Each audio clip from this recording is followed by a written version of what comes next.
I'm David Puttnam. The panel here, who I'll introduce briefly.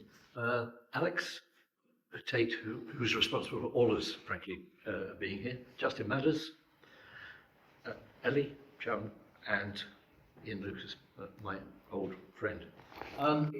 My reason for flying in to do this, because this is actually only my second visit to Parliament since I retired 4 years ago, is revenge, in a sense, I suppose.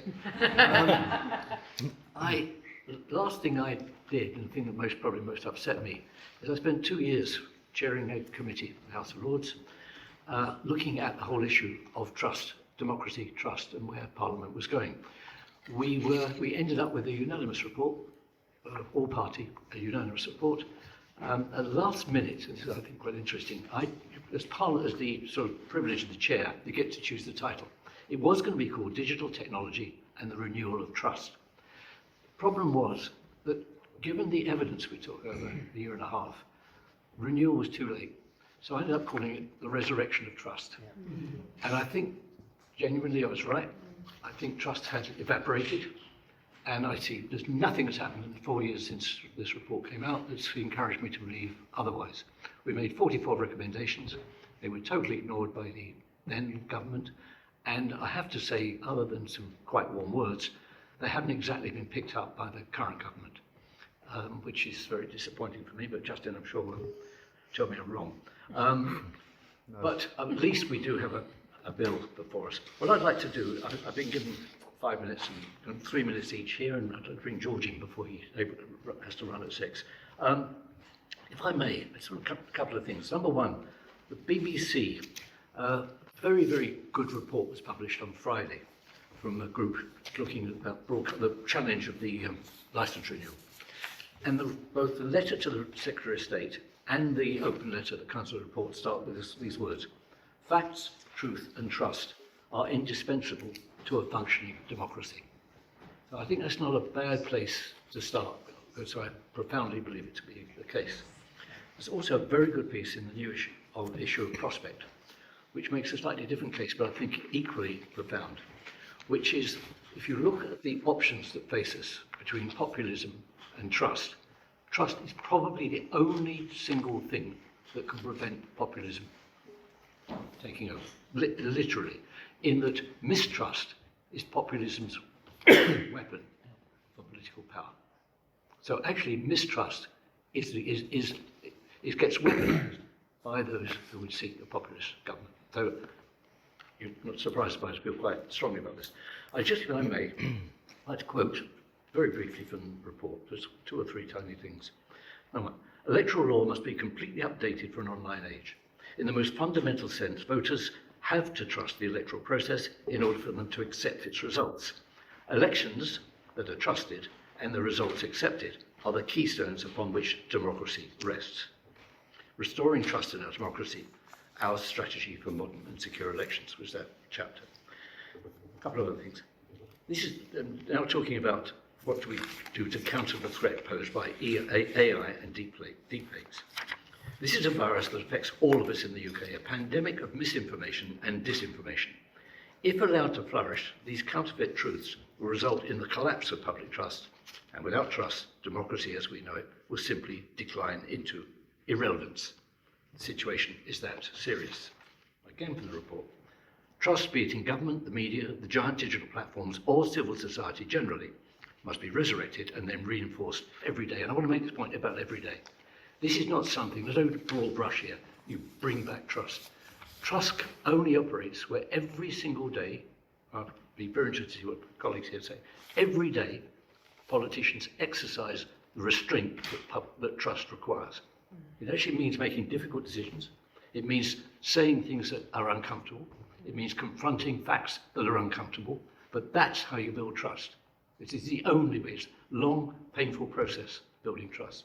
It gets eroded instantly and built slowly. Nearly finished, I promise. We use the term digital literacy. We use the term digital literacy, media literacy. We define digital media literacy as being able to distinguish fact from fiction, including misinformation, understand how digital platforms work, as well as how to exercise one's voice and influence decisions that make us decision makers in a digital context. It's a very powerful thing for me. I chaired the Ofcom, the committee that introduced Ofcom in 2002. In that report and in that bill, responsibility for digital literacy was given to Ofcom. And there was a very, very powerful passage in the bill. Responsibility was never taken up. So here we are, 23 years later, we've never really taken a responsible position and a responsible attitude towards the teaching, or the inculcation, if you like, of digital literacy. Almost finished. The president of the Advertising Association told us that in order for the public to have confidence in the quality of debate, political advertising needs to be held to the same standards of being legal, decent, honest and truthful as commercial advertising. So to my mind, the argument's overwhelming. It's been made over a period of over 20 years, and here we are at this point in time having a discussion like this, which I'm 84 years old. I thought this debate had been won and finished 20 years ago. I cannot believe in 2025 we're actually having this discussion, but we are. That's where we are. So, if I may, I will I'll start actually, if I may, with Ellie, with you. 3 minutes. Okay. Yeah. Was it not Alex? No, I'm not doing it. I'm going to jump No, to you. okay, No. right. Happy me. Because Alex made this order, so to punish him, I'm making last. Oh, I see. All right. So he gets the last word, and I get no first. difference. I'll jump right in. I was asked to speak about a couple of very specific things related to the Online Safety Act and so forth. But I will kind of start by saying, David, first of all, thank you very much for all of your work on this. Thank you everybody for all of your work on this. Great. And all of you in this room for your interest in your campaigning and whatever way it goes.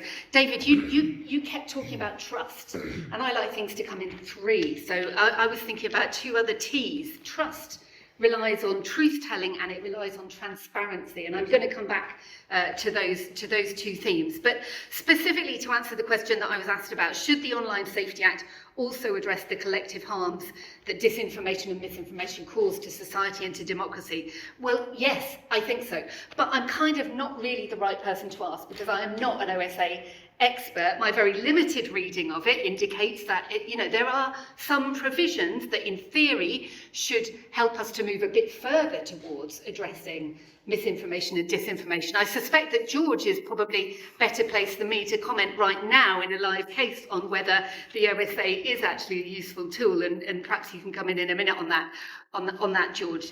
But it seems clear to me that its powers are quite limited, and that is unfortunate. So I'm always one for welcoming the baby steps that we're making forwards, but clearly there is much more needed. And from your work, from Ian's work, from so many people's work, we face a huge challenge and problem here. What further steps should be taken beyond the mechanisms that we already have, the advisory committee and so on and so forth? Well, telling the truth and transparency. I am fully in favour of making it an offence to tell a porky pie in a political advert. I mean, how is that not the case fundamentally? I checked, it's actually Green Party policy. Very pleased about this. The deliberate publication of material which is demonstrably factually false or inaccurate in order to influence of a referendum or election should become an offence. I mean, surely that should just be a bog standard common or garden assumption of all of us. So we need, a code of conduct for everybody involved in politics, that we will tell the truth. We need, proper teeth in place to ensure that that is actually the case. And to go with that, we need transparency, because we've got this situation now where so much political advertising is being done through wormholes, essentially, from the advertiser to the consumer, with no public understanding of what that is. So absolutely, the proposals for a full register of all political adverts, full transparency and clarity on that, because we have got to be able to shine the light on it, because we will not rebuild trust unless we have truth-telling and transparency. the OFA gives us potential tools that may take us a little bit of the way there, but in my view, nowhere near enough so far. It's focused much more on individual harms or protecting children and so forth. And there is a bigger issue here. I learned a new concept.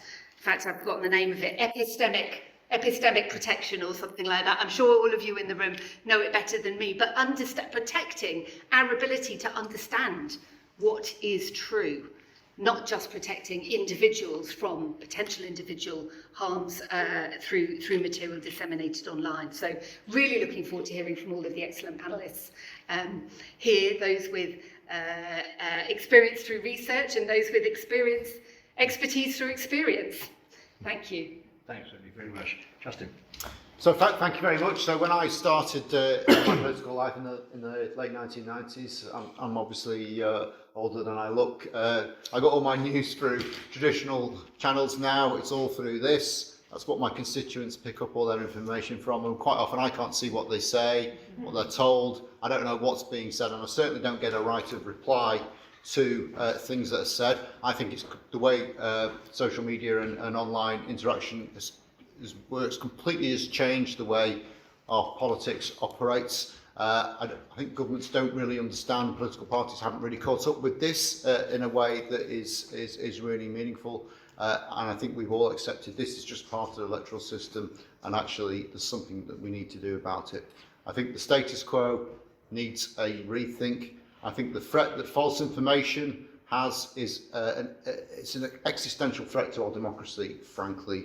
And to me, it seems that social media giants are either unwilling or unable to tackle the spread of false information.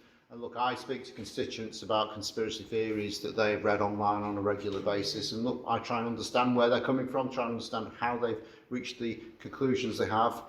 But honestly, the discussions break down so quickly because we can't even agree on basic facts. And if we get to that point where we can't agree basic facts, how can we have discourse in a democracy?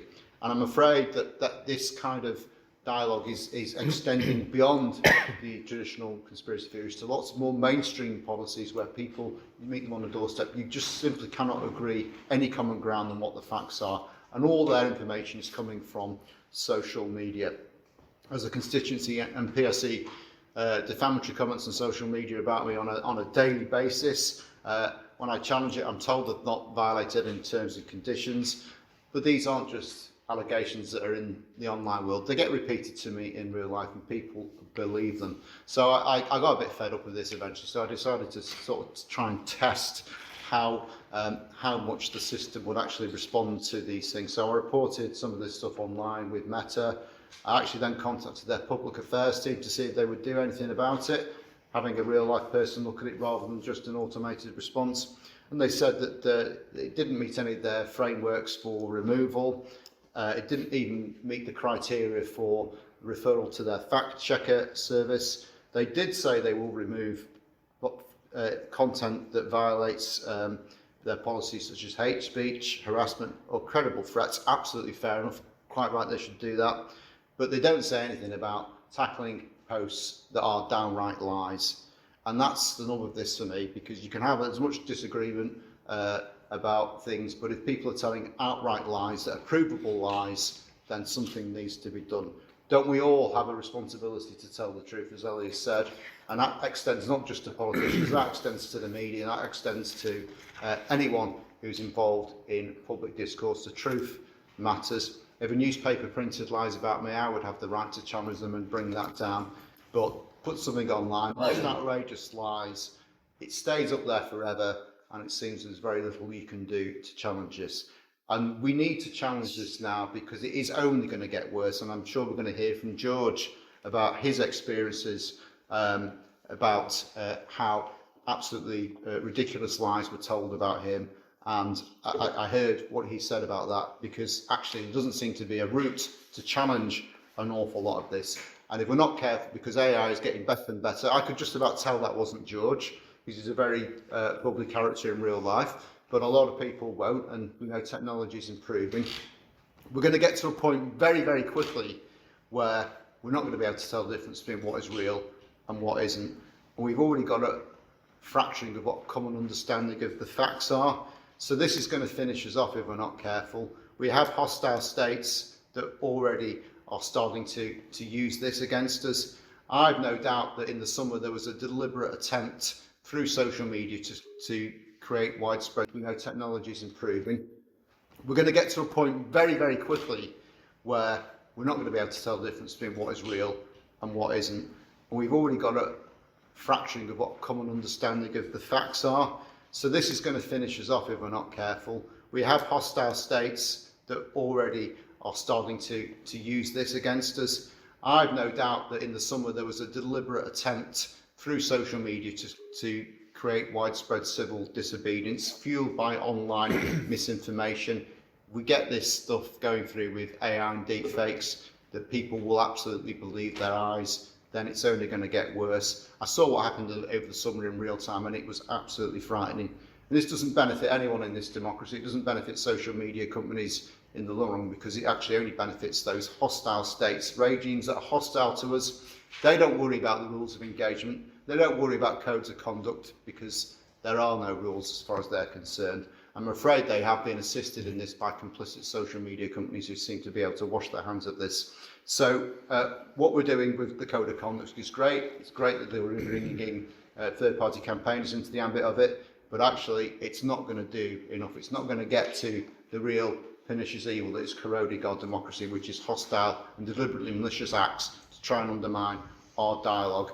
So look, we've got an elections bill coming up. It's a big opportunity for us to try and do something about this, because we've got to fight back against this now, because the kind of stuff that we're talking about today is only going to get much, much worse. It's the tip of the iceberg, and this is really existential for our democracy, because if we can't agree on what facts are, if we can't agree that things are real, then we can't have any debate or any dialogue, and democracy just dies and withers away with it. Thanks, Justin, very much. If Ian and Alex don't mind, I'm going to bring George in because I know you've got to leave at George at 6. David, thank you. Yes, apologies. I'm on a committee 2 doors down at 6, and I can't be late. Thank you for having me. For those who don't know me, I'm the Member of Parliament for Mid Norfolk. My background is science and technology. I started an AI company years ago for biomedical research. We were reprofiling cancer drugs. And through the last 14, 15 years, I've been trying to fight the collapse of truth and the collapse of trust, but on the sort of science and technology side of politics. And I agree with everything Justin said, and it's one pillar of this is the cancel culture in our universities. Our universities are supposed to be places of the absolute beacons of free speech, critical thinking. It was universities that drove the Enlightenment, the Renaissance, the liberation of Europe from the tyranny of superstition and poverty and religion and tyrannical kings. And the fact that the cancel culture in our universities is very corrosive as well. So there are many factors for this. And in the end, the only way you rebuild trust, as David, you said, is to tell the truth, which is probably why I'm the only former minister to have been sacked twice and resigned twice, as well as being hired 5 times, because in the last few years we've had some pretty turbulent politics, and unless people take a stand, and really take a stand, there will be no trust. I think that's probably why I managed to get re-elected last year in Reform Meltdown Belt. So although I haven't majored on trust here in Parliament, I've been doing the science and tech piece, I feel it very strongly, and after the appalling murder of Jo Cox and the appalling opening up through the Brexit referendum, it didn't need to be like that, but it destroyed so many of the conventions of our traditional politics. I set up the big tent festival to try and create a safe space for people to come together. The reason I'm here today is last week, some of you may have seen, I was the victim, I suppose is the word, of a deepfake AI video that incredulously to any of my friends on all parties announced that I was defecting to join Reform. I mean, I may well defect to join something else, but it won't be Reform, I can tell you that. So it was completely ridiculous. And I'm pretty sure I know where it's come from. It was in my constituency. It's a political opponent who's trying to destabilise me. Anyway, my sort of angle on this, and I went to see the police, and they took it laudably seriously, but said, look, there's no real law for this. We could do it on GDPR. I don't want to launch it. We could do it on, have you suffered psychological trauma? I mean, I'd be drummed out of Norfolk for claiming psychological trauma. Look, I mean, politicians, you put your head above the parapet, as Justin and Ellie and we all do, you take a bit of heat. For me, the key is the truth point. And in the same way that impersonating a police officer is a disproportionate offence for a reason, people need to trust that the person in the uniform is real. I think that stealing the identity of somebody who's elected or seeking to get elected is a pretty serious crime for our democracy. So I'm coming at it from the point of view of identity. I'd love to think, Ellie, we could legislate for truth and virtue. I mean, in the end, I think we in politics started this by telling half-truths, porkies, spin. We're going to have to reclaim a politics of truth by hard example again. But I do think there's something about identity. And so I'm sort of thinking about both ways. Nobody should be able to wake up and find that somebody has stolen their identity. I think anyone in politics, for the reasons you've argued, Justin, but actually I think it goes broader than that. Anybody. Your identity is one of those precious things. It's yours. And if the technology allows somebody to steal it, then we as legislators should make sure that doesn't happen. And I think it cuts both ways. The anonymity on social media is part of the problem. People say things. I'm so gullible. When it started, I thought, I wonder why Sally Angry in Norfolk hates me so much. And I realised that's not her name. It's not, you can't have a conversation with somebody who's in disguise. So I think there's something about identity here. And when I was Minister for AI, which was preceded one of the firings, successive Prime Ministers get very excited by AI. Me, not so much. I used to run an AI company. I know it's very powerful. I don't think we can own it. I don't think it's an industrial opportunity, really. It'll be like an oil. It'll be like the invention of the computer. You know, it's going to have a major effect. And the Intellectual Property Office were consulting on the text and data mining rules, and I was getting very strong brief, just sign it off, it's key for Google. Which is probably what I would have done. I asked, well, have we heard anything in the consultation? No, not really. Until eventually the all-party group, let's hear it for all-party groups, for digital industries asked to meet me. And I hit a wall of perfectly legitimate concern. And I said to my official, well, why didn't you tell me about this? Anyway, I paused. I said, no, we ought to be a country that can have great creative industries and great AI, but the burden of proof is on the AI industry to prove they're not going to put a coach and horses through our creative industries. And that debate has rolled on, but I feel very strongly our role as a civilized society, a beacon around the world, should be to show, yeah, we can have an AI industry, but we're not going to throw the creative industries out in order to have an AI industry. We'll write the tram lines, we'll help make sure that the technology doesn't steal the identity of our creatives, and many for whom that's all they've got. So I sort of bring a particular identity point to it, and having spoken to the police, I sort of thought, well, okay, I better do my job, which is to come and help change the law.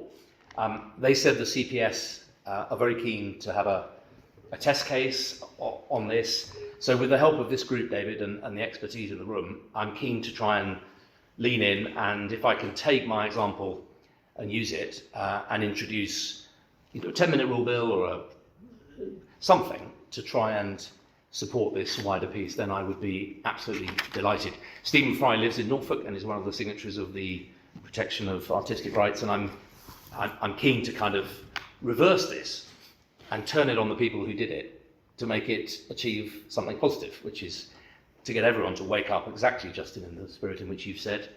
I wish we could make telling porkies a crime, but I think what we could do is make it a crime to pretend to be someone else and distort the truth. And I dread an election in which videos are put out 24 hours before saying that, you know, Justin has a secret habit that none of us knew about, and everyone goes, well, I'm not voting for him. And it could change an election. Yeah. And it's me last week, it could be any of us next week. So I'm here really to learn. I'm sorry I can't stay longer, but I'm reporting for duty, David.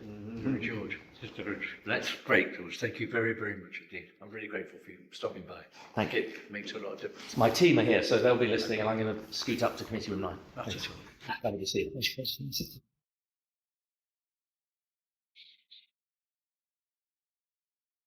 The person that said the table's got as many stripes on his back as probably George has now, and certainly I have, is Ian.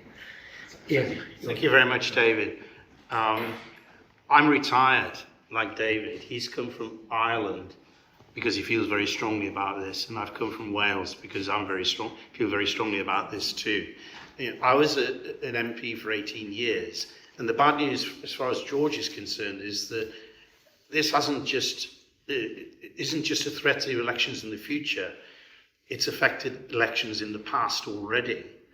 And as an MP for 18 years, and someone who fought the 2015 election, the 2016 referendum, the 2017 general election, I know that those elections were hugely affected by social media campaigning.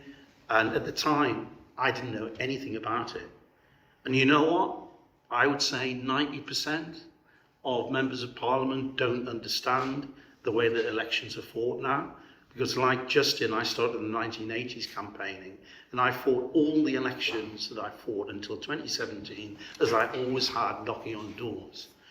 But now elections are actually being fought in the dark, because when a huge amount of money landed on Dominic Cummings' desk in 2016, just before the Brexit referendum, he decided to spend all of that money on social media advertising. And the reason was because he knew that he could send targeted messages that nobody would know anything about to identified individual voters to try to persuade them to vote in a particular way. And the opponents of what he was saying didn't know that those messages were being sent, they didn't know what the messages were saying, and they couldn't contest them. And that is the way elections are fought now in the United Kingdom. And at the moment, when someone sends an advertisement, the really bad news is that as a member of parliament, like Ellie or like Justin, not only can you not contest what's being said to the person who's sitting in front of the computer getting the message, you don't even know that the message is being sent. So we can't have a functioning democracy in those terms. And those are the rules that have been in place for the last 4 or 5 general elections at a time when these tactics have been deployed. And we've now got a bill for elections coming. So it's an opportunity to, and I hate using the phrase, take back control of an electoral process. Because we're in a situation now where we're using bow and arrows to regulate computerized techniques online. The Electoral Commission does not have the tools to run elections in the times in which we live. So it's absolutely crucial that we do secure proper control. And just one suggestion that I am making, it's already been introduced in the European Union, is that when people send these advertisements to voters to persuade them to vote for them, or they say something about their opponent in an election campaign, they should also be required to send them to the Electoral Commission so that an opponent can see what is being said about them and can contest those issues in open debate. Now, that is no restriction on democracy. It's enhancing democracy because it's facilitating debate. I cannot see an objection to that as a particular policy. We've all suffered from lies in campaigning. When I was a member of parliament, I discovered from a constituent who came to see me that it had been formulated in a Facebook group or spread about in a Facebook group with 32,000 members that I had paid for buses to transport constituents to London to attend anti-Brexit marches, which was a complete lie. And the only reason I knew about that was this woman was so upset about it and so annoyed with me that I'd done this that she came to see me to complain. And if she hadn't come to see me complain, I would never have known about it. So I'm here today because that can't be the way that democracy functions. And what I'm astonished by, I've left Parliament 6 years ago. Nothing's been done about this. Literally nothing has been done about this since I left. We've now got an opportunity to do it. And I think that we need to educate, firstly, members of Parliament about the systems that are being used, because most of them don't know about all this. Secondly, we need to ensure that the government has this on its agenda. And thirdly, we need to make sure that the Electoral Commission, and not the tech companies, are the people who run our elections. Because I was very disappointed when I wrote to a minister last summer about these issues to receive a communication which suggested that the right people to deal with these issues were the tech companies. And that is total garbage. As a victim of dealing with fake, do it. And I think that we need to educate, firstly, members of parliament about the systems that are being used, because most of them don't know about all this. Secondly, we need to ensure that the government has this on its agenda. And thirdly, we need to make sure that the Electoral Commission, and not the tech companies, are the people who run our elections. Because I was very disappointed when I wrote to a minister last summer about these issues to receive a communication which suggested that the right people to deal with these issues were the tech companies. And that is total garbage. As a victim of dealing with Facebook on the DCMS committee for 2 years between 2018 and 2020, I know that they're not to be trusted. They're not somebody that we should be meeting with, let alone taking the application of rules from. So it's really something that we have to get hold of as a society and treat it with the importance which it deserves, because it's fundamental to the functioning of our society. And as David said earlier, fundamental to reclaiming trust, which is essential to the future of our democracy. Thank you very, very much. Alex, we wouldn't be here but for you. So, last but certainly not least. Thanks. Yeah, and I'm the only, obviously non-MP, current or former MP on the panel. But I'm the co-founder of an organisation called Reform Political Advertising, and we're a not-for-profit, politically neutral campaign advocating for transparency and factual accuracy in election advertising. And we're a bit unusual, I think, in the democracy space, as this has all been new to me over the last couple of years, of meeting different people that are part of it, because we're basically former marketers, and we're involved in the advertising and marketing industry. And there's a very small number of us that are involved in this, and I appreciate election ads as a subset of this wider topic. But I for example, used to run advertising for Unilever, for like Ben & Jerry's, Marmite, Dove, Lynx, and we appreciate the power of advertising to influence, which is really significant. I think I agree, just from different MPs that we've met over the years. Actually, I don't think there is a full understanding really of the power of the reach and frequency that these ads pump out on the electorate. We set it up basically because we just thought it was crackers. I think when we started the campaign, there were quite a few public examples of misleading ads coming into the public consciousness. But we just thought it was really crackers that if you're advertising a packet of crisps or a chocolate bar, there's 4 sets of regulations that you've got to abide by to be factually accurate. And if you're advertising to influence votes in an election, there's absolutely nothing to ensure that your ads are accurate. And we've kind of, our whole campaign has been a little bit of a journey, I suppose, on deconstructing like why it can't be done, because people have been telling us that, like different reasons for why it couldn't be done when we started it. It seemed quite sort of bold as a vision, I think, when we started it from where we were starting. But we've road tested a few things just to show practically how it can be done. And just to give you 2 examples, we put together tested with the mayoral elections last year.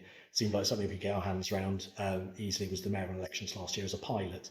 But we put together an advertising code, and quite simply, it was making it a commitment to people that signed up to it to say that you'd make every reasonable effort not to mislead voters. You ensure that factual claims are accurate. You'd hold evidence for those claims. You'd correct mistakes quickly if they came to light, and you'd inform audiences if you were using Gen AI. So we kept it really simple, deliberately. But we were really, really delighted in the response we get. Like, we haven't got a lot of time. We do this alongside day jobs. We don't have a lot of time to do all of this, but we managed to get in the London mayoral elections, we've got Sadiq Khan, Labour's candidate, obviously, to sign up to it. We've got the Liberal Democrats, we've got the Green Party to sign up to it, as well as 3 other candidates. as well as other notables actually from Labour. We got Tracy Brabin, Andy Burnham to sign up to it. Neil Kinnock supported it as well. And alongside that, we thought, again, another thing we had heard, I think, was, well, it wouldn't work in a fast-paced election environment. So we thought, okay, well, let's put together something we call the Election Ad Review Panel, which is basically a way of sort of mirroring basically how ad regulation works for the ASA. And we had 10 people from inside and outside the ad industry taking part in that. And we've done that twice now. And basically it ruled within sort of days, just to show that it can be done, sometimes actually less than that, on the factual accuracy of ads.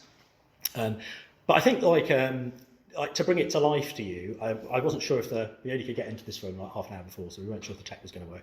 I actually brought along some ads actually just to bring it to life as well, because I think that's quite useful. So we try to be very even-handed actually in how we've done this. So we're politically neutral. We sort of have been documenting actually ads over the last couple of years, over the different electoral cycles. And if I just show you, we've got it on some quite old-fashioned boards because we weren't sure if it was going to work. But it does help sort of bring it to life a little bit. So I won't dwell on the first one. But again, like we have sort of examples across the spectrum. I'm going to show you just a couple now, and then maybe we'll come on to them later. But this is obviously the infamous example, I guess. I don't think I need to say too much more on this. Just that I think suffice to say that the chair of the UK Statistics Authority wrote to the campaign and said that it was inaccurate and asked for it to not be run. So without dwelling on that, but actually this is something you won't have heard of. So you get these big whoppers, you get these sort of quite big examples, but actually there's a lot of stuff happening at a local level and in sort of mayoral elections. And this is basically literally a fake news site called North Tyneside Matters that was run by the Conservative candidate as part of the mayoral election in North Tyneside. And it basically, when you looked into it, had no reference, we're talking about transparency, had no reference to the party, had no reference to the candidate anywhere on it. It was literally pretending to be a media sort of vehicle.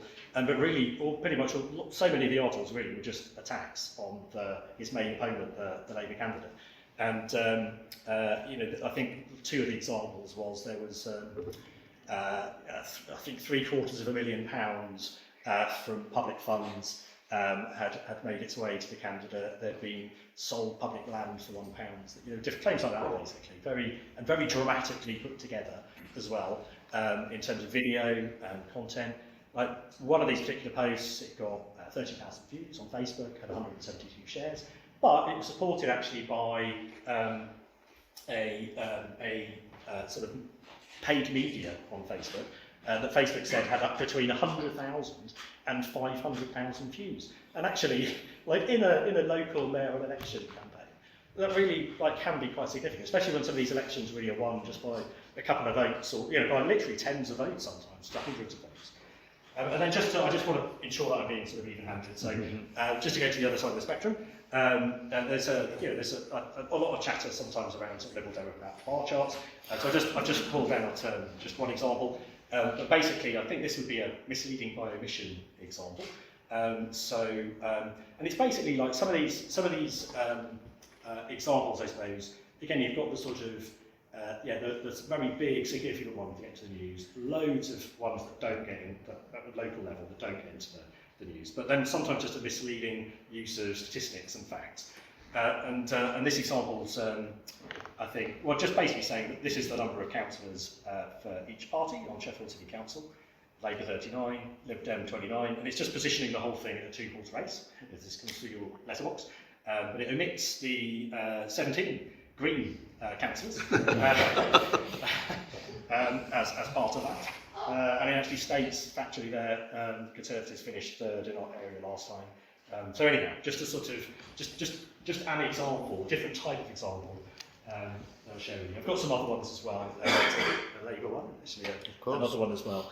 But I thought I'd probably just leave it at that, just due to time on my introduction. But these elections bills, just I think just to back up what Ian was saying, it's just such an amazing opportunity to, like, anyone that's been, I'm sort of, well, I'm not that new to it now, actually, I've felt for a while I was a bit new to this, But so many campaigners and people in this room, there are various campaigners in here, have been banging on about all this stuff for so long, and literally, as you were saying, like hardly anything has been done. Like almost nothing has been done, which is crazy. So, and just to back up what everyone says, obviously you need to be able to trust what you see, read and hear, I would say, for democracy to function properly. Thanks very much, Alex. I'm just going to call on two people because they've got similarly got the marks on the stripes on their backs. Jennifer, Thanks. compassion in politics. Thank you. Yeah, I'm Jennifer Nadel, CEO of Compassion in Politics, and we're big supporters of Alex Tait's campaign to reform political advertising. But we think that to recover, resurrect trust, as David said, we have to look beyond elections. Trust and truth aren't just for elections. So we devised a bill which would make deliberate factual deception by politicians and candidates an offence. And as many of you will have read, the Welsh Government has agreed to take that forward. And now the campaign is moving to Westminster with the goal of either amending the Hillsborough Law, which already, that Marcus Ball's pointed this out, already has a mechanism in it for ministers who deceive the public. So we think that should be expanded, or alternatively the elections bill. So this would very simply be for someone, for example, who says they'd never met the Russian ambassador. This is Nigel Farage, and there is a photo of him standing beside the Russian ambassador. And why that's important, we just need to look across the Atlantic. We do not want what's happened in America to happen here, and we are in grave danger of that. And if this measure was introduced before the next election, it would ban, disqualify from office anyone who has deliberately deceived the public. We also have another measure, which I'll just mention in passing, which is to declare social media platforms publishers in law. The reason that we can't regulate them, and so we've got into this whole big mire with the Online Safety Act, is it legal, is it harmful, is it this, is it that? It's really simple. Just declare them at law publishers, and then they are bound by the same rules that all other publications are bound by. So those are two measures that we throw into the mix and would love to see adopted, before it's too late. Thanks, Jennifer, very much. Gina, you've taken your lumps. It's all right. Yeah. Gina Miller, there's some things I want to broaden this out, because the severity of this is significant. Because when you don't have trust in politicians or politics or institutions, that trickles down to people not trusting each other and their neighbours and their friends. And then you really do have, if you don't trust in each other, you don't trust in your society, your community, then you do harm. You could be more able to do harm. So I think the societal effect of this is significant. And it does have to come from the top, from politicians.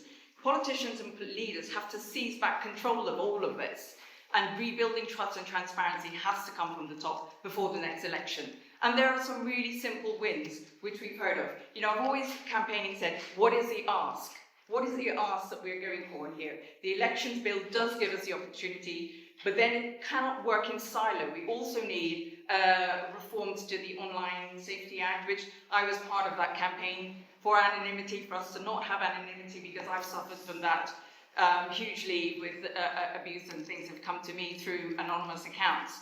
So we need that to be put into that bill. We just need to get rid of anonymous accounts. The other thing we need to do as well is, I do believe we need to work on a duty of candour for people in public life. And that's across everyone in public life, because trust is being degraded not just by politicians, but by leaders of inquiries, and we've seen that, and local government, and companies who have got contracts from, for example, the grooming, the hotels at the moment. We need to have a duty of candour, and I think this is really important. There are different elements to rebuild trust, and we must do it now. And one more thing I would add is this idea that, we need to look at AI. It's almost too late now, because all of this started in 2014, not 2016. We have to look what happened in Spain, what happened in the Scottish referendum, we have to look at what happened in Northern Ireland, and then what happened in Brexit. And they are now even more sophisticated than they were then. And if we do not wake up to the fact that young people now believe what they're reading, they don't read newspapers, they don't read traditional media, and we've got a lowering of the voting age coming in the next election. We're now at a critical point. and we have to come together. And I would ask, one of the asks I've got is to say, having been a campaigner for many years, is can we try and consolidate some of the campaigns so we work together and we have a few asks that we can all concentrate on. I think there are too many campaigns, there are too many asks for politicians at the moment. Thanks very much. Young people now believe what they're reading. They don't read newspapers, they don't read traditional media. And we've got a lowering of the voting age coming in the next election. We're now at a critical point, and we have to come together. And I would ask, one of the asks I've got is to say, having been a campaigner for many years, is can we try and consolidate some of the campaigns so we work together and we have a few asks that we can all concentrate on. I think there are too many campaigns, there are too many asks for politicians at the moment. Thanks very much indeed, Gina. Let me open it up. Anyone want to ask questions to any of the yes, sir. Alex, thanks for this event. Loved it. I've got a question. The Hillsborough law, right? The new offence under the Hillsborough law called misleading the public. Is anyone familiar with that? Because we have a huge win that everyone here is going to be so happy about. I've been obsessively reading this over and over again and getting excited about it for the last few weeks, and I think Jennifer's very happy too. What I think's happened is the campaigning that people like you have been doing for truth in politics has actually been listened to. The Labour government has actually got a criminal offence, criminalising lies from ministers coming out. So in the Hillsborough law, please have a look at the misleading the public section. They're doing it. It's actually happening. Hopefully Jennifer can... And we just need to expand that. So the amendment could be really, really easy. We just need to expand that clause, and particularly to apply to candidates and MPs during election time. Justin, did you know? Just a big... Oh, sorry. No, Justin, I wasn't aware it did that. I mean, if that's right, that's really, really positive news. Yeah. Fantastic. Ellie? Well, it's a duty of candor, but what we need is something much wider than just ministers or just MPs or just candidates. You know, we basically need a duty of candor. I mean, this is the thing about outlawing telling lies. I realise that George thought that was beyond the bounds of possibility, but frankly, if we can do it for, like you were saying with the ASA, if you're advertising a product, you've got to jump through a bunch of hoops. It's ridiculous that if you're advertising anything or doing any sort of political communication, there are no hoops. So I take the point about the duty of candour under that legislation. I'm not personally convinced that that is the best way of kind of expanding it. I think the elections bill offers a much more kind of obvious mechanism for doing that, and it just has to be much broader, because the examples of, I mean, the Tyneside person, so that was somebody connected to a candidate, right? But the person that's just done the AI deep fake of George, I mean, that's just a political opponent, it seemed to be, a citizen. So unless we're expanding the duty of candour, which, let's do it to every single citizen, we tie ourselves in knots, right? So I'm actually referring to these separate offence. I totally agree with what you said, but the misleading the public offence applies outside of inquiries and investigations, and it applies to ministers whenever they communicate with the public. So can we... But then that everybody in this room has really similar values. Please just have a quick look at that part of the bill, because it's like, I think it's amazing. And just to speak specifically to why politicians and candidates, if you're a medic, if you're in finance, if you're an auditor, if you're a car salesman, there is a law which prevents you from deceiving those people that you are serving. And there isn't one for politicians, so we can have the 350 million, which is known to be a lie, repeated and repeated and repeated, and there's no mechanism. So with public office, or the seeking of public office, comes responsibility. So we can start with putting politicians within the same framework that almost every other profession and workplace is governed by. Can I come back on that? The fact is, I work my day job in financial services, and we have very strict regulations on what we can, even when we're putting things online, of what our advertising. The FCA has very strict rules of what we can and can't do.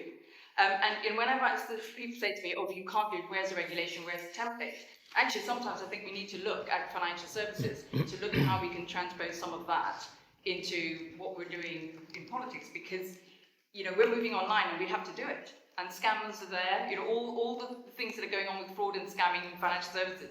we're having to keep up with that at a very fast speed. So the regulator's having to do that. So why not, get the regulators to start looking at what other regulators are doing outside their field? Can I give you this? This you may not know, but I'm not even sure Alex knows this. In 2002, we agreed to deregulate the ASA because they had such a good record in terms of fairness and accuracy and everything else, that it would seem purposeless any longer to hold their feet to the fire. And they behaved, largely thanks to Ian Parker, who runs it, they behaved immaculately. So it isn't just a one-way street of regulation. There's also the rewarding people who do behave properly, which we've done. A gentleman there and then a gentleman there. Thank you.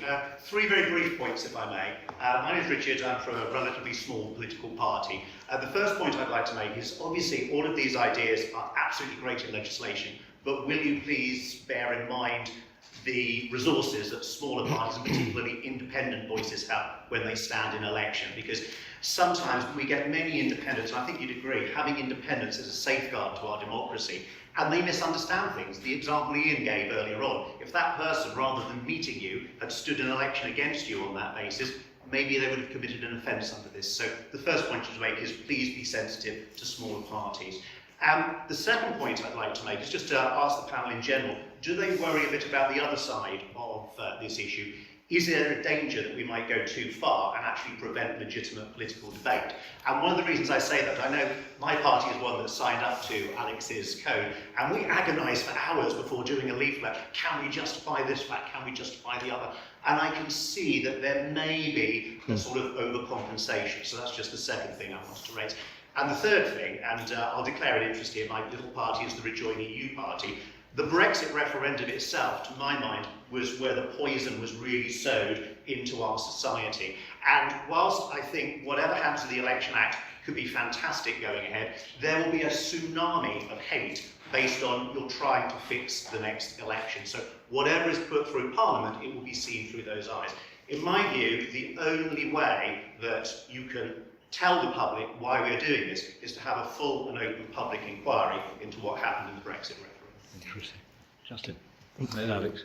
Yeah, I mean, it's a very interesting point, isn't it? If we go down this road of the truth, are we stifling free speech? I mean, that's effectively the online media companies' argument as to why they're happy to print lies. And I think clearly there's got to be a calibration of how far, how outrageous and egregious a lie has to be before it can be actioned. But actually, if we all sign up to codes of conduct, if we all behave in the way I think politics should be conducted, which is actually you don't say things unless you're certain of your facts, we won't need this. It'll be more about when there is a breach, when it comes in, and actually most of the time everyone will behave accordingly, because actually I you know, I'll say this now, George has gone. I think most MPs do care about the truth. They do want to make sure that what they're saying is factually correct. That's not how it always works in the heat of battle, sadly. But I think the vast majority of us know that if you tell a lie, sooner or later you're going to get caught out, and actually whatever small political advantage you might have from telling that lie ultimately could rebound on you. And so I certainly have. Maybe it's because I'm a former lawyer. I've always been very careful to check what I'm saying before I've said it. That doesn't mean that mistakes can't happen, and of course you could build in some sort of defence that this is an honest mistake. But actually, I think if we're all signed up to behaving appropriately in the first place, you're not going to need this law that much anyway. I just come back to the point at Richard's point about smaller parties and the resource. If you think about just commercial advertising regulation, like out of advertisers in the UK, it's probably about 70% of them are small businesses, to be honest. Like there's 300 really big ones that people talk about a lot in the ad industry, but they're all governed by the ASA and its requirement to be legal, decent, honest and truthful. I think maybe because it's something new, that was maybe something, I think subsequently when we developed the code, actually, that would have been really helpful to reference, because it's really simple in terms of its ask, which was a couple of years after you did that. But I'd also point to precedents that exist. Like, we're not reinventing the wheel here. Actually, and I think there's different levels of misinformation and disinformation. Certainly we think that the low-hanging fruit in all of this is electoral ad regulation. We've got some precedents in commercial advertising, and actually, if you look at other countries, it's been up and running for 3 decades, I think, almost, in New Zealand, with all the parties brought into the process by the ASA there. Australia has it up and running in 2 states, in South Australia and ACT, and there's moves by an MP called Sally Stegall to sort of try to introduce that at a federal level. So yeah, I don't know. I think it's it's really just should be a hygiene really of advertising. It's not the way. What we're calling for is factual claims. So it's not opinions, manifesto promises. It's about like facts and substantiating facts, which makes it a lot simpler. It's worth mentioning that the wording of the clause, the recommendation, the report I mentioned at the beginning, took account of exactly the point you're making, because actually the Liberal Democrats, who did engage best of any of the parties with the committee, made the point that in the heat of battle, as an independent or a particular MP could do something, and they didn't want to feel that the entire party had to take responsibility for that. So actually the wording does take account of exactly that type of situation, happily. I think the point I made about the election repository, the idea that you put a copy of the advert, that actually doesn't chill free speech at all. It's simply putting it out there so that it gives opponents the opportunity to actually debate. So I don't think the argument on free speech, which is, as Alex says, the obvious one that's made, is it doesn't apply to the repository idea. Second point you asked about was on resources. The fact is, the resources are, with the reach of social media now, the scale of campaigning that takes place locally, online, in local elections, is phenomenal. There's a huge amount of resource applied already at a local level. And this has been going on for a decade now. This isn't, it's not brand new. It didn't start last week. We've already had, well, as you know, to your cost, the issues relating to the Brexit referendum. And just on that particular point, in the context of the discussion that we've been having about national security recently, the Chinese issues and so on, and the overseas interference in Russian politics by Russia in the Brexit referendum. One of the recommendations from the DCMS inquiry that I was involved in 2018 was for an independent inquiry into overseas interference in UK politics, something that's already happened in the United States with the Mueller Commission. And one of the extraordinary things about this whole world in UK politics is that none of it has ever been looked at. And we don't really know anywhere what has been done, who has been involved, what money has been spent. And I completely agree with you that we need to have an inquiry to see what actions have been taken and what our security services, for example, know about what has happened in the past so that we can prepare for the future. Thanks, Lee. Yeah, so a few thoughts. And, my name's Chris Weavers. I'm Head of Campaigns and Communications at NSUWT Teachers Union, but in a personal capacity, I also live in Tower Hamlets, where I've been an election agent, so fairly direct experience of electoral law, should we say. But I think there's 2 things being conflated, possibly. One of which is advertising and comment by regulated parties, candidates, political parties, non-party campaigners, and then general commentary by lots of unregulated people, or even not people, bots, anonymous accounts, and all the rest of it. And they probably need to be treated differently. One question I have is what would be the consequence of finding of culpability? And that particularly takes me to I absolutely agree that all profit figures should have a YouTube candidate, but I'm not sure it's the right law, should we say. But I think there's 2 things being conflated, possibly. One of which is advertising and comment by regulated parties, candidates, political parties, non-party campaigners, and then general commentary by lots of unregulated people, or even not people, bots, anonymous accounts, and all the rest of it. And they probably need to be treated differently. One question I have is what would be the consequence of finding of culpability? And that particularly takes me to I absolutely agree that all public figures should have duty of candour, but I'm not sure it's the right vehicle to legislate around election comments. Elections have a separate legal system. There are specialist election courts set up, and I think muddling up two areas of the law could actually muddy the water rather than help. There has been a case that has gone to court, albeit 15 years ago, Oldham East and Saddleworth, where under the Representation of the People Act has to be an attack on the character of a candidate rather than a statement of fact.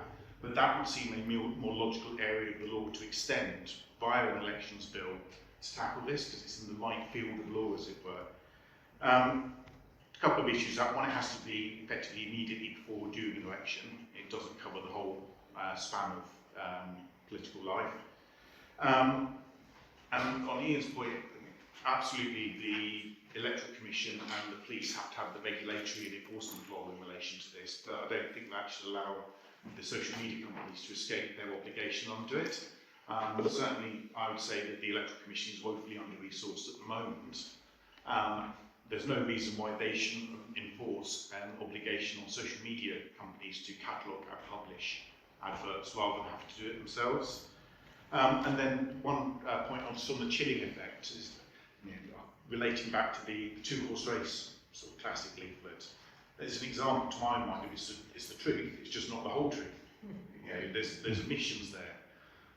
But where do you draw the line there between that and the selective use of statistics? You put out one statistic, but you don't put all the other relevant ones out there. Is that misinformation or disinformation? Really, really quite difficult territory once you start getting into the weeds. Would have to be really carefully thought through.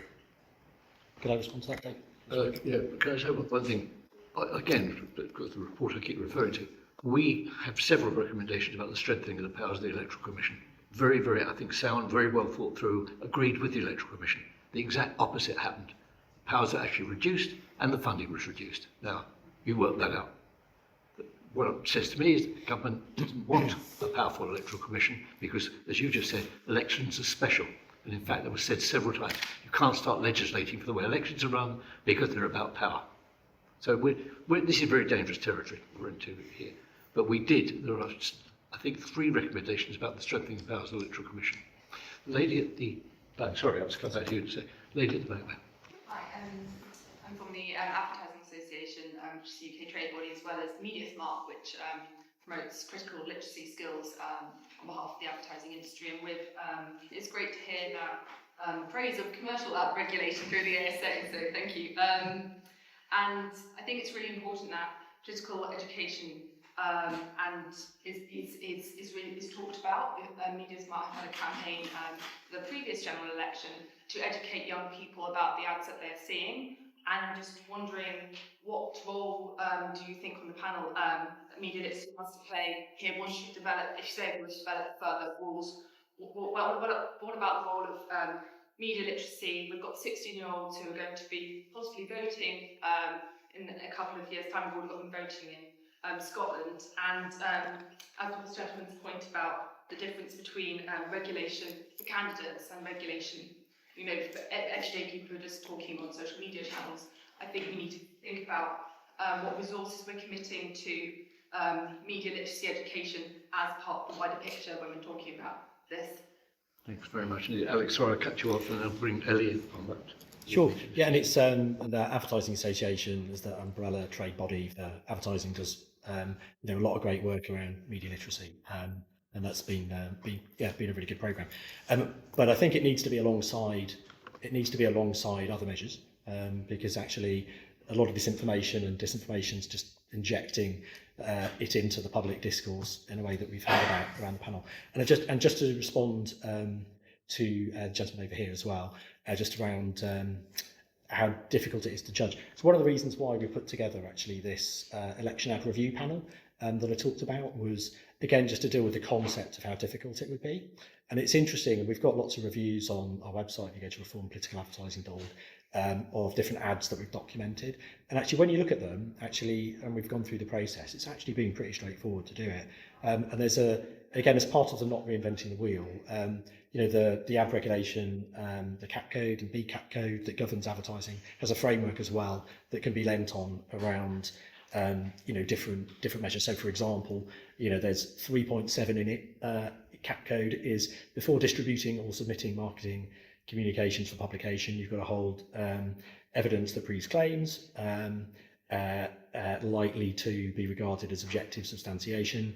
And if you don't have that, the ASA might rule against you, and they take a judgment on that. But again, there are precedents for it. And I think actually when you look through those examples, certainly for advertising, and actually just some of the precedents that are out there, a lot of this stuff's up and running in other countries, and it's not as difficult actually as conceptually it might seem. Is my point. Ellie. Thanks. Yes. So absolutely, media literacy, political literacy is really important. Absolutely, I'd like to see more education on that. Absolutely, I'd like to see more of it in schools, undoubtedly. But it's not just young people who are grossly underinformed about political systems. And so I am a little bit worried about an approach that says, oh, this could be the kind of, the magic bullet that kind of fixes this issue. It really is not. And I am also worried about an approach that places the responsibility for spotting lies on the consumer of that information. This is a systemic problem. It's a bit like saying that we can save the planet and tackle the climate crisis by everybody just doing a bit more recycling. It really isn't. This is a systemic issue. It's about how we organise our society, how we organise our information society. And so for me, it is much, much, much more important than that sort of education in schools, much as I'd like to see it, much more important to legislate to stop people telling lies within the context of political communication, to hold the media companies responsible. And I take your very valid point about there's kind of two different sets of people we're talking about here. Those who are actively involved in politics as candidates or parties or whatever, where there are potential mechanisms that we could and should be, using strongly, and penalties. If you're caught out telling a lie, then you can't stand again as a candidate. If you're a political party, then you get fined to within an inch of your life, and we can make that proportionate to party size, recognising people make genuine mistakes and can make apologies, etc., etc. But there is also a broader issue about misinformation and disinformation from individuals who aren't particularly affiliated with any group. And in that case, it has got to be the company. If you're a political party, then you get fined to within an inch of your life, and we can make that proportionate to party size, recognising people make genuine mistakes and can make apologies, etc., etc. But there is also a broader issue about misinformation and disinformation from individuals who aren't particularly affiliated with any group. And in that case, it has got to be the companies, the social media companies, the publishers that we have to hold to account in the same way that Jennifer was talking about earlier.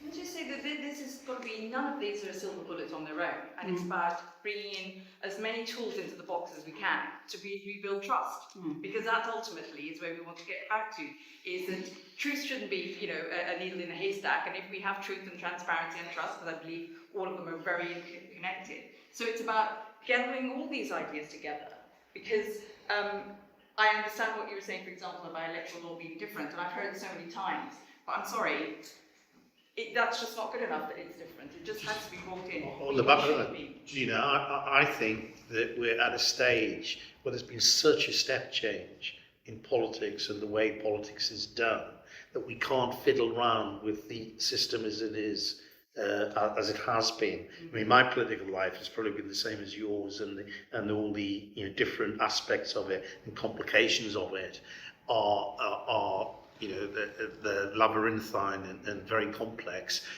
I think now politics is completely overtaken. The way political campaigning online is completely overtaken. You will be aware of this if you've been involved in politics yourself. In the last 10 years, the whole system has been completely changed in a way it's never changed before. And I think we need an overall complete review of the way that politics is actually regulated.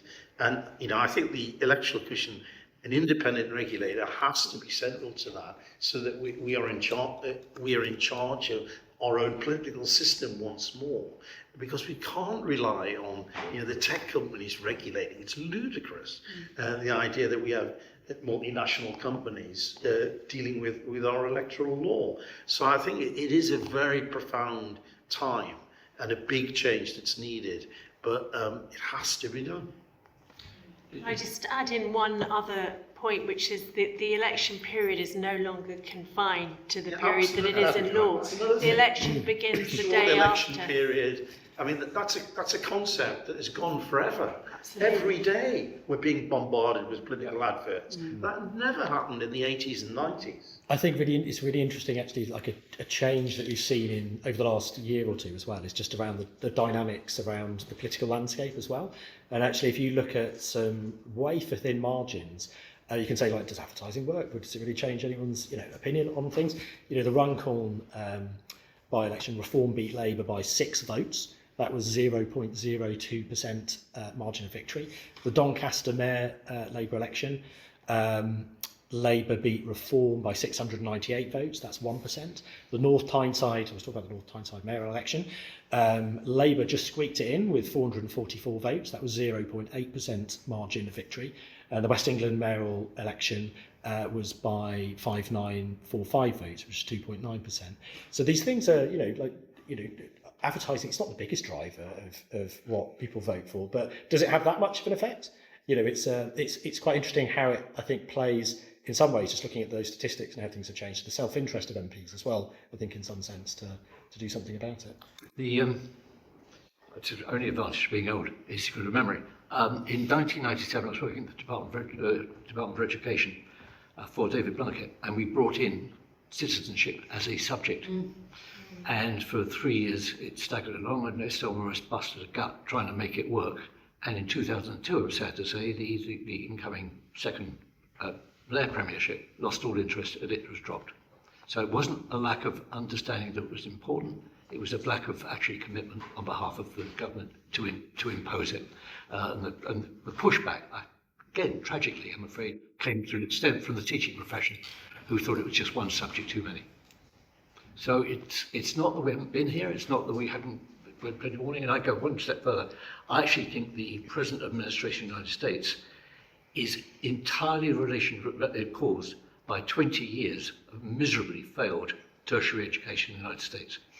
They've got an electorate that has not a concept of truth. It's gone. So we're looking, and again in my lifetime, pretty well every malign cultural situation that's drifted across the Atlantic has in the end affected us, having been trialled in the United States. I mean, there's probably just on that, we've got a president who basically called the previous election as a false election, and where do you go after that? Yeah. I mean, obviously he's not saying it this time, but I mean, what kind of message does that send to anyone if you are undermining the very basis of democracy in that way? And of course, millions of people have believed it. What's extraordinary is, over 30 years, the notion of democracy as a privilege that's hard won and hard retained has vanished. I don't actually think we even know any longer exactly what we mean by democracy, or what its benefits are, or what its disbenefits might be. We'll find out. I'm sad to say. Anyway. While we're talking about the United States, the other aspect about this, which has made matters more difficult for regulation of elections within the UK, is that the US government is actually actively seeking to prevent regulation of our law, which affects US companies like the tech giants. And the UK government will come under pressure from the United States if some of the proposals that we're talking about today in this meeting are proposed. And we have to support our government if they come forward with these proposals, because there are certain aspects of EU law that have been introduced that have been directly opposed by the US administration, which is deeply disturbing, but is nonetheless the case. Anybody else? We're doing well. Yes, ma'am. Can I ask Alex a question about the mechanics at a very local level? I'm thinking of one of the examples you gave, that if a candidate standing in a local election, another party puts out a leaflet where they have, to pick up on your point, manipulated statistics perhaps beyond where we might draw the line of truth. Do you see it as incumbent upon the opposition party to raise that as an issue? My slight concern is that at local level, party finances can really differ. And once a message is out there, it's very hard to take it back. So even if there's been a sanction on somebody, if people have picked up that leaflet, why would they even know that it was that a sanction had been made? Yeah. So it's, and again, I think it's... Slight concern is that at local level, party finances can really differ. And once a message is out there, it's very hard to take it back. So even if there's been a sanction on somebody, if people have picked up that leaflet, why would they even know that it was that a sanction had been made? Yeah. So it's, and again, I think it's worth looking at how commercial advertising works. So just in terms of the complaints process, that does rely on being complaints driven, but also the ASA actively looks at and finds sort of misleading ads. So it can work in both ways. So I don't think it would be just, that would be a source, and actually it is in commercial advertising. I'm sure like Coke complains about Pepsi ads in the commercial world. Just in terms of how it would work, again, I think really, it needs to be quite a fast-paced process, quite similar, kind of what we were trying to show with these pilots, where you can have a decision within days and then look at some sort of remedial action off the back of that. There are different measures from a commercial advertising point of view that really can bite. But something, I don't know, it's kind of something for discussion, I think, what those sanctions would be. But it could be something around campaign spend, for example. The ASA also has a sort of name and shame sort of policy as well, which has some effect. Not the hardest, but does have an effect. You could publish, for example, the ads on the Electoral Commission website as an example. But again, those are just some ideas, really. Again, coming back to advertising and financial services, the finding thing does reputational damage as well in the public's eyes. So it really does work if you have fines. If there are no more questions, I'll ask, I'll begin to wrap up, I'll ask Ellie, if you'd like to finish with a few words, and then Ian, and then Justin, and then Alex. Oh, goodness.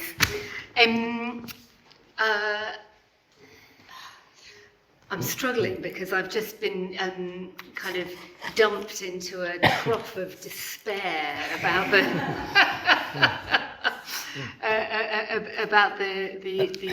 the quality of our political debate. By thinking about, I think there was a commercial. Boris Johnson was Prime Minister. I know, sorry.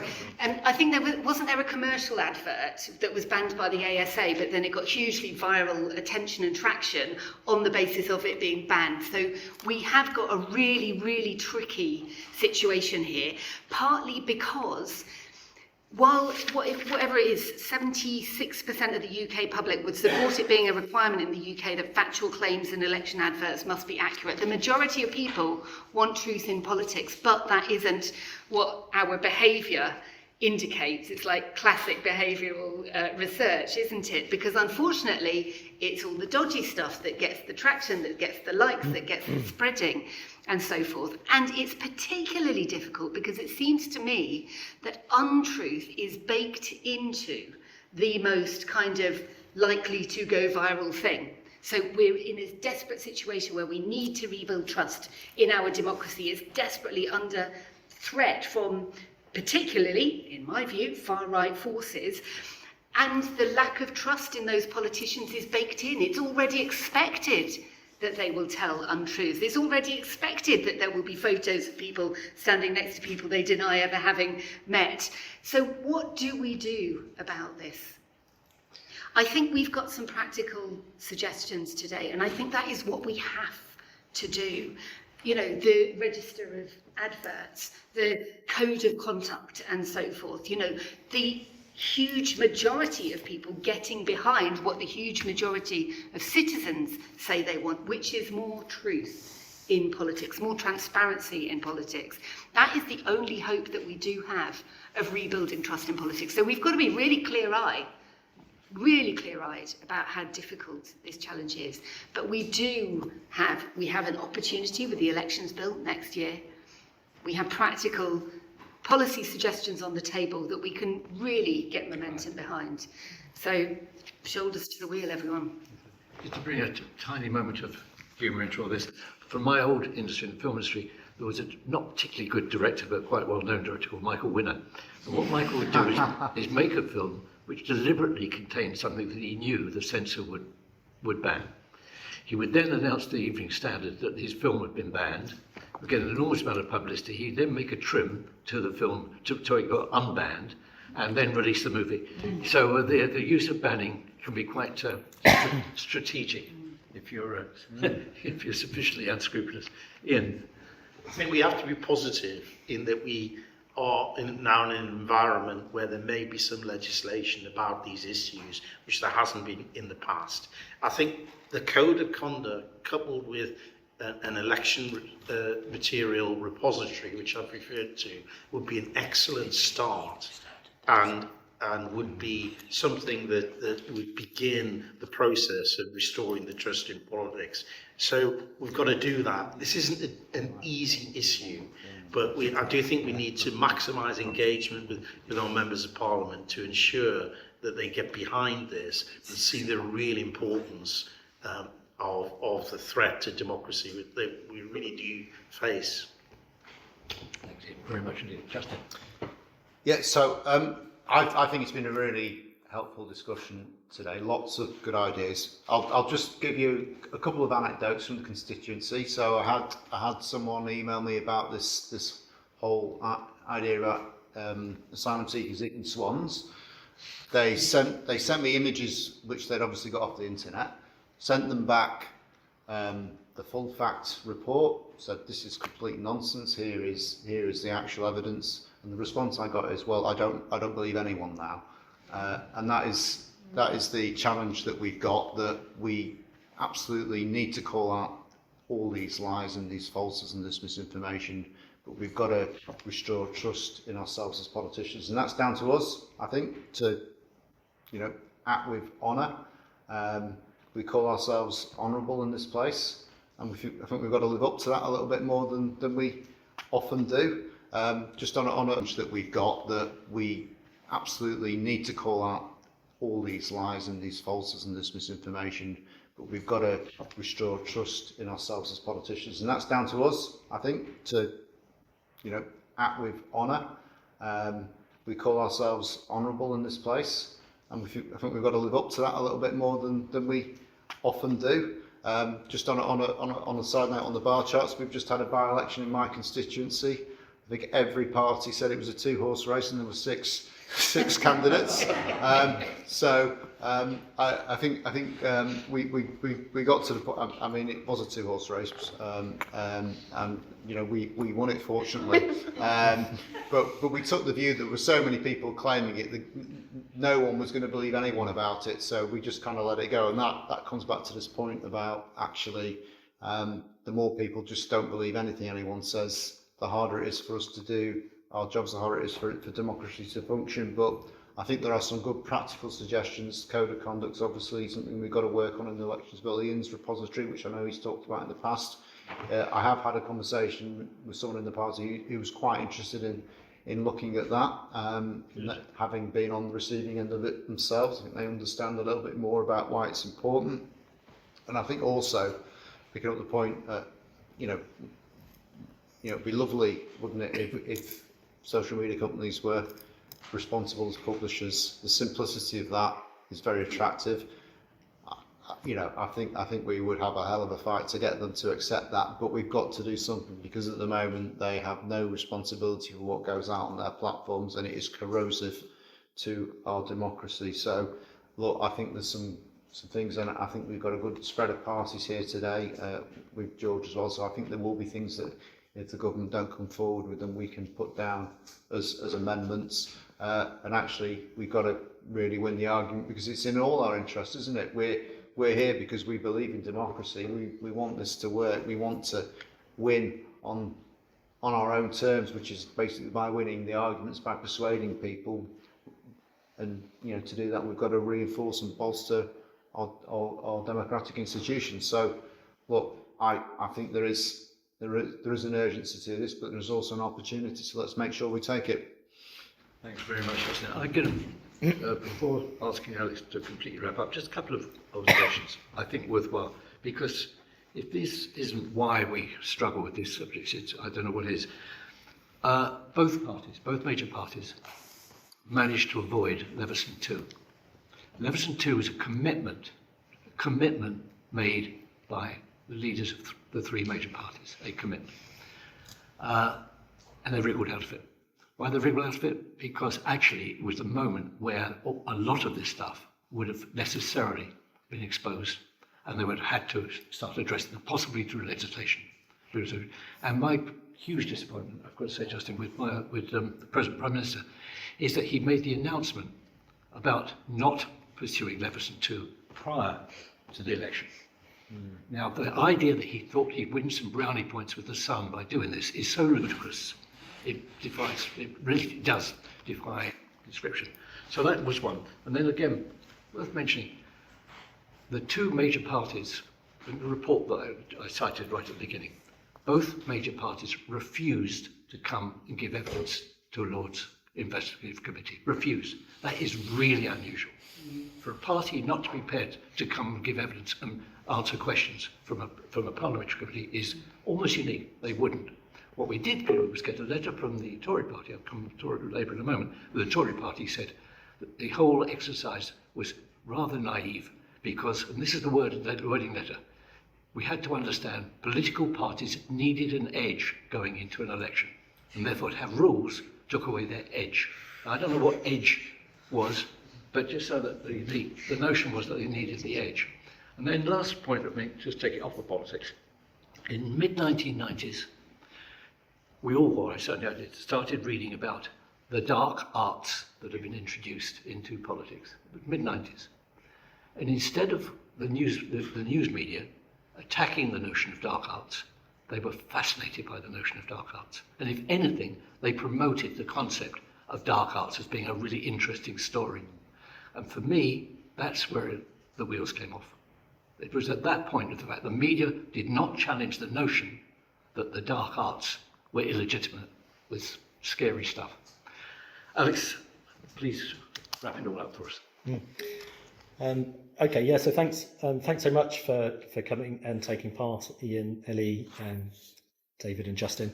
And I think, and also actually, really got to say, totally as we mentioned so far, goodness me, we've run this event in conjunction with the Fair Elections, APPG, and Alex and Joe have been fantastic in helping us to put all this together and answering my numerous queries about trying to get the event to run smoothly. So thank you for that. And I think there's a lot of consensus. I think there's a lot of good ideas and a lot of really interesting potential in the policy that the government's putting forward.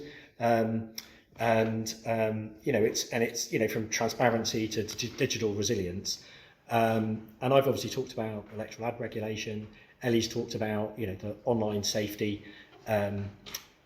Needing a collective harms for damage to society and democracy rather than just individuals.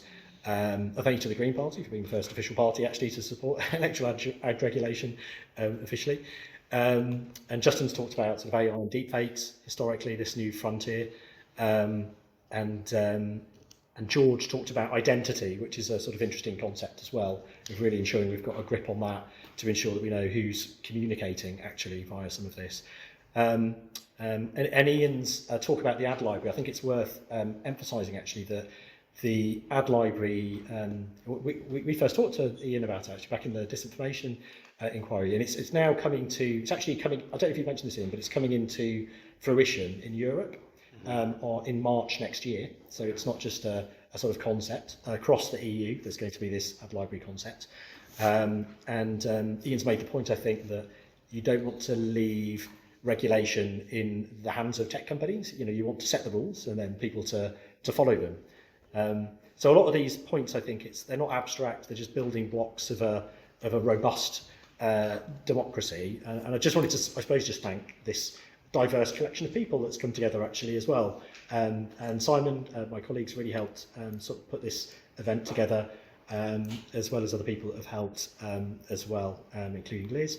And you know, we've now, I think, had people here from some of the people I've not even met actually, some of the sort of RPA supporters we've just communicated digitally over the years. So thank you for coming. But it's a mix of that, journalists, MPs, and sort of colleagues across civil society, of which there's a number in the room. So thank you for coming, and thank you for obviously, taking part in this event that's looking to rebuild trust and democracy.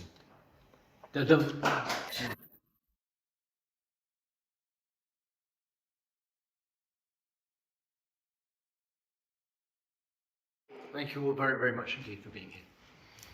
Thank you.